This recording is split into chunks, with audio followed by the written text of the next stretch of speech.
Hello, welcome back. This is week 6 around there, I think. I'm not sure. Um, but yeah, let's get started. So basically, we had the whole election thing this week, and we had the Fed.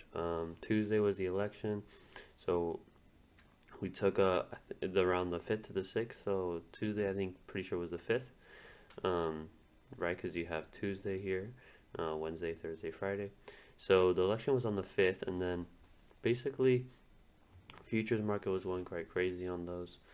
Um, and then really on the 6th when the open happened, we had that was kept on going up. And so, I was thinking Trump was going to win, but I just wasn't sure um, how that would play out. And I didn't think it was going to play out as the biggest post-election day in history, like the greatest move. I did not think it was going to go to the upside. I was more bearish on Trump's win. But it was all right, I guess, because even though I was bearish, we still remained to be neutral overall. As if you were short SPY, you would have been down like -4 around there. So you put it pretty much been new lows. So at least holding mostly SPY and covering a good times, I guess, or strategic times led us to still be positive overall. And so right now I've decided to make a little bit of changes. The portfolio structure changes quite a little bit. It's the same idea, but the percentages change a little. And also I'll change my leverage ETFs I use. But let's continue first. So here we have the dollars. So it's a bit lower, but it's okay. Same thing. Okay, so last week basically ended at the same spot. So not incredible, but considering this huge volatile week, not bad. You know, we were able to mitigate either the upside or the downside in a way. So it's all right. We didn't pick up the upside, but at least we're not losing that big on downsides. Um, but yeah, I mean, last week was a bit more volatile. It's okay. So here's the big move. Nasdaq went boom ballistic. Sadly, not pick up most of this. But I think we're in a way.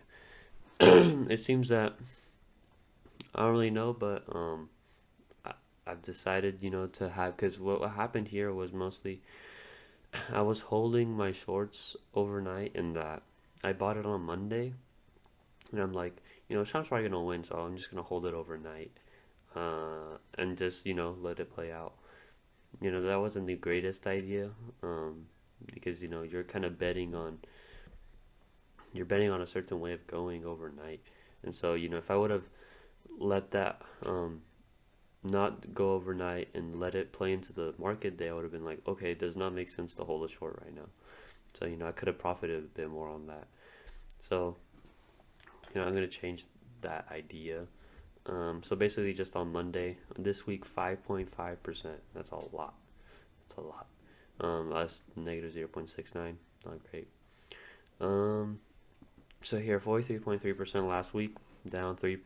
Not that bad, but you want to get this number above 50%. So it's not great. Overall, incredible for Nasdaq. Insane. SPY, similar thing, similar. Not as high though, 4.75. That's a little down. Same thing, only on Monday outperform. 50% went down a bit. Um, so try to get this number above 50%. Hopefully this coming week. We only have 4 days now, but it's okay. 511. So you know, still huge gains considering last week we were outperforming it. So yeah. Dow had one of the 3 point something percent in a day, 3.5 I think. Um, so crazy. Literally.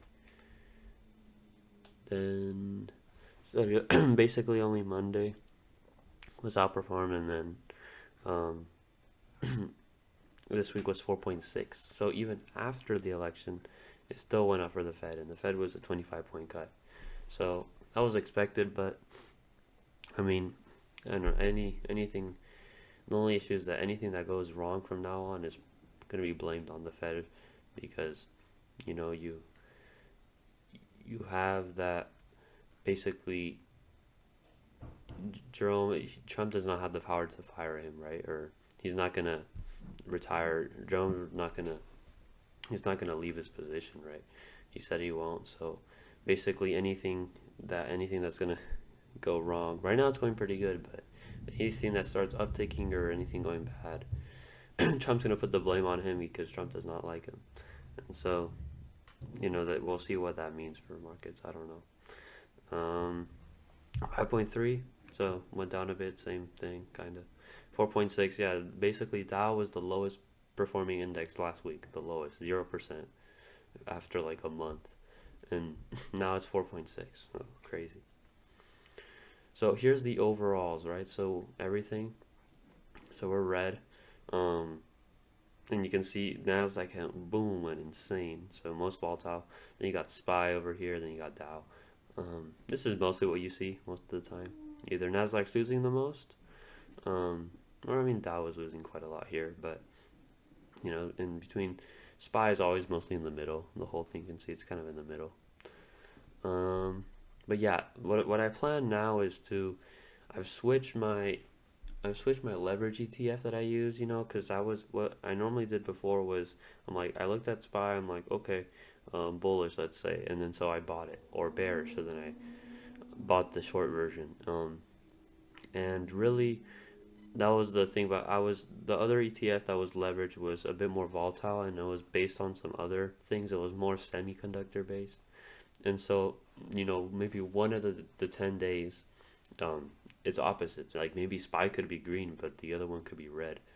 Um, and so basically, I'm like, what's best right now is just let go into leverage SPY instead of going into leverage other sectors. Maybe it's gonna be less volatile, but at least I'm sure I know how it's going to move. The underlying is gonna be SPY. So, and that kind of messed me up on Friday, because on Friday we would have been going up, we would have been around here if it wasn't for um, the semi ETF that I had going down, and SPY I bought I bought the bull version and it went down, but SPY was going up. So I'm like, it's kind of annoying, um, but whatever. So yeah, basically daily gains. The volatility, negative 0.91, not great. The volatility, I feel like I did it reasonably well. The risk here was, it could have been a lot worse. It could have been -2 or 3. So I mitigated that a lot. I think from now on it's just slow gains. If SPY starts to crash down, we'll probably take a hit from that. But I think right now, from where we are, which is November 11th to basically 1 month, because around December 15th I'll stop this. I won't stop it, but I'll just take a pause. So yeah, basically 1 month. Um, you also have Thanksgiving, so that's a day off, I think. The Veterans Day today, and it's around the month of days. So yeah, here you can see this is basically, when you have such a huge gain, right? I mean, we only lost this considering we were basically bearish. That's good, but we obviously would have wanted to pick this up. On this day, we would have either been up on top if it wasn't for, um, the ETF just going the other direction. But yeah, this day was kind of weird. Thursday, this was the Fed day. You know, I think I was still holding on some shorts. Just thinking maybe the Fed will say something off. But no, it just went up. And then basically Monday was just the only day that, being a bear won. So basically this kind of closed the gap a bit, 1916 right now. So, we're still more green, but it's okay. Profit went down by 3. Um, so yeah, so now the mean gain went down a bit. However, on the bright side, our losses decreased by 0.06. So that's good. That's good. Now to decrease your losses, you're gonna have to have losing days. So, but it decreased, and I think basically now we can just start getting this one back up. But yeah, Right now, our standard deviation is 0.93. So, on the bright side, we're decreasing our volatility, which is good. On such a volatile week, and we're decreasing it. Um, and that's kind of the opposite of what's going on. It was at 1%. So here at S&P, obviously S&P increased their gains quite a lot, insane. Fit 0.15% increased, so that's a lot. And they decreased their losses a little, so that's good. Volatility increased, so in a way, for us, that's kind of good because we're getting closer to their volatility levels.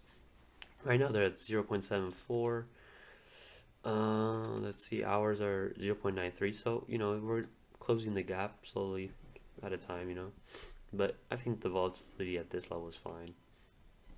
So yeah, basically, we're actually lower this time. So that's not great, because that means that our gains are not as high as we're losing more than our gains in a way. The Because it's smaller, we're losing more than our gains compared to the market. Is that the idea with this? Um, if you were to have a high gain, right, this would be over one, so you'd be closer to this. If you have this number is lower than this one, then your fraction is going to be under one, and so you're not going to be as close. So yeah, basically our loss should either decrease a bunch more to be at the same volatility range in terms of means, or we should gain to 0.75, which was what we were at last week. So I mean, it's not over here. We were basically, oh no, okay, we were at 0.63. So, you know, we still have to either decrease our losses or increase our wins. Well, okay. Um, but yeah, I think it's right now just a weird week. It's fine. So yeah, this first week, so our difference is actually negative compared from last week, so that's not great. However, we decreased a bunch our standard deviation. So, and on that side, we might have lost a little, but we still decreased a bunch of our standard deviation, and that's good because you're not as volatile as the market. Um, so yeah, transactions decreased quite a bit, 0.2, and then also decreased by 0.1. So I was mostly holding this week, except for like one day. 2 cents, same thing as last week. And so here's the overall 3-2. Basically, I'm quite optimistic for the future because of not really going to be per se like holding that much anymore. As really I was just holding because of the election. Once every 4 years type thing. Um, I was like, why not do it? And considering it was quite obvious Trump was going to win, I'm like, okay, well, in the long term, is like the market likes to price in things that are going to happen in a long time. So I'm thinking, okay, war is going to increase. The tariffs are not good. The only really good thing for markets are the tax cuts, which is pretty much going to be offset by all the other regulations. So I was thinking it was either going to be neutral or a bit negative, and it just went up. So I was wrong there. Um, maybe in the long term, this just starts going down. So we'll see. We'll see. But considering I don't know what's gonna happen, so basically I think just taking it day by day is the smartest thing. Going into SPY, this leveraged SPY ETFs, I think it's also smarter. Um, and I think we should really, when I was doing this idea, it was really in this time until I switched here, and then this time, which is when we were just going up. Here, I mean, you can, to be honest, here this is neutral. You're not. I don't think going up or down, like doing anything this in this time when it's so weird. You go down a bunch, then you could stay stable here. I think this time was basically fine. There's nothing really wrong here. I did. Same idea that made me go up here, so that's fine. Here, just going up. This was here was neutral. Here was basically when I was going mostly short, which is not a great idea. Um, so I think really just I think in the next we only have 4 days, but I think it's just gonna be slowly gains, like slowly like this, and then whatever happens with this, it might keep on going up, or it might start to go down a bit and then go up. I don't know.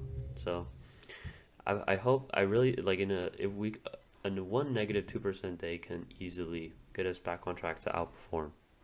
So I think just waiting for that and just getting any other opportunity along the way is the smartest thing. And I hope by December the 11th or 15th or whatever the next Sunday is, we are outperforming everything. So yeah. Okay. See you next week. Bye.